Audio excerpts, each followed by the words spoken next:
Good morning प्यारे बच्चों। आज की डिजिटल क्लास में आप सबका स्वागत है।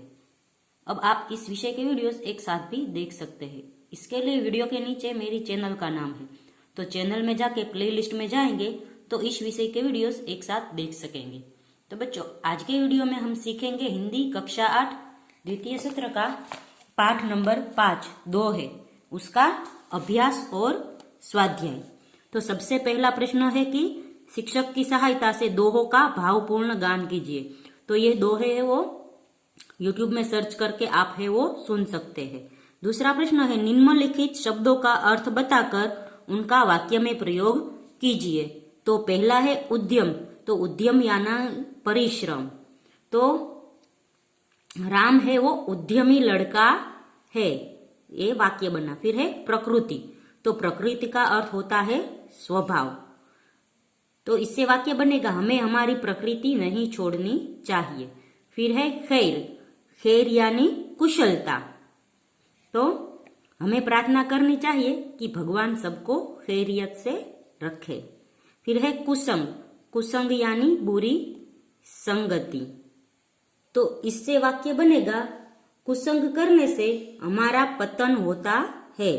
फिर है कंचन, कंचन यानी सोना। तो सास ने बहू को कंचन के कंगन दिए। फिर है जपमाला, जपमाला यानी जप करने की माला। तो इससे वाक्य बनेगा दादी जी जपमाला लेकर मंदिर जाती है। फिर है दुख, तो दुख का अर्थ होगा गम या खेद। तो इससे वाक्य बनेगा किसी स्पर्धा में हारने पर दुख होता है। फिर है भुजंग, भुजंग यानी सांप। तो इससे वाक्य बनेगा भुजंग को देखकर ही लोग डर जाते हैं। फिर है हर्षय, हर्षय यानी खुशी। तो हमें देखकर जिनका मन हर्षय उसके घर जाना चाहिए। आगे है प्रश्न नंबर 3, प्रश्नों के उत्तर दीजिए। तो उसमें पहला प्रश्न है यदि भगवान आपको कुछ मांगने के लिए कहे तो आप क्या मांगना चाहेंगे? तो इसका जवाब है यदि भगवान मुझसे कुछ मांगने को कहे तो उनसे कहूंगी भगवान मैं व्यापार के क्षेत्र में अच्छा यश पाऊं और अपने माता पिता तथा अन्य स्वजनों के किसी तरह का दुख न पहुंचने दूं।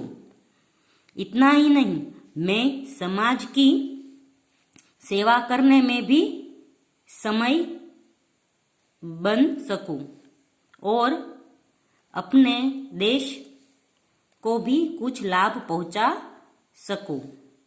आपकी कृपा से मेरा जीवन स्वस्थ हो और समाज में सब लोग हिल मिलकर रहे।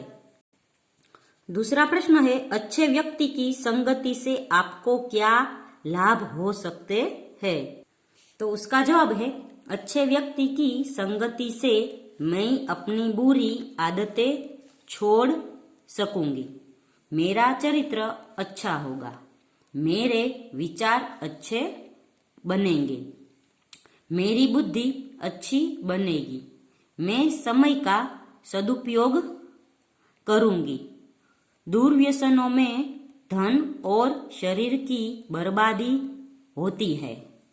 अच्छे व्यक्ति की संगति मुझे इस बर्बादी से बचाएगी, उससे मुझे अपने निर्धारित लक्ष्य की ओर बढ़ने की प्रेरणा मिलेगी, सभी बाधाओं को दूर करने के उपाय मिलेंगे, जीवन में सुख शांति से रहने का तरीका मिलेगा।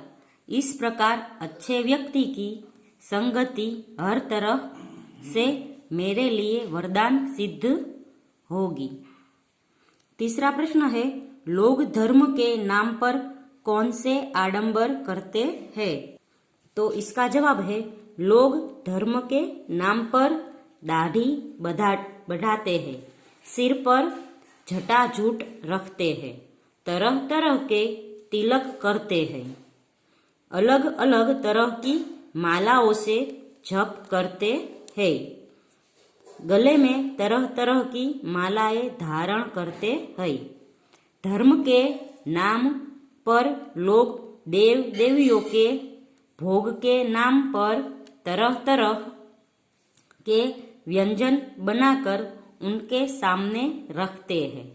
भगवान पर सोने चांदी के आभूषण चढ़ाते हैं। धर्म के नाम पर कहीं कहीं पशुओं की बलि भी दी जाती है। इस प्रकार धर्म के नाम पर लोग अनेक प्रकार के आडंबर करते हैं। चौथा प्रश्न है, लोग किन किन कारणों से भीख मांगते हैं?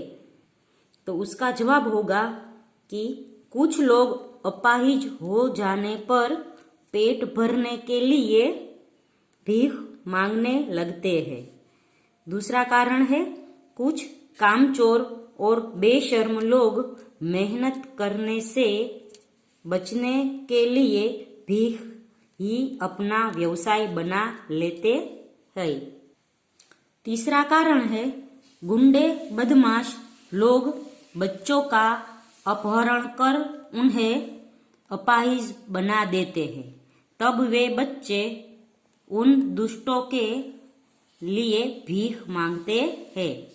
फिर कारण है, कुछ लोग जीविका का कोई साधन न होने पर मजबूर होकर भीख मांगते हैं।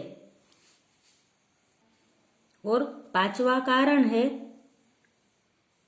कुछ लोग भूकंप, बाढ़ आदि प्राकृतिक प्रकोपों में सब कुछ नष्ट होने जाने पर भीख मांगने लगते हैं। तो बच्चों, यहाँ पर अभ्यास खत्म होता है। अगले वीडियो में हम इस काव्य का स्वाध्याय सीखेंगे। तब तक के लिए गुड बाय, टेक केयर।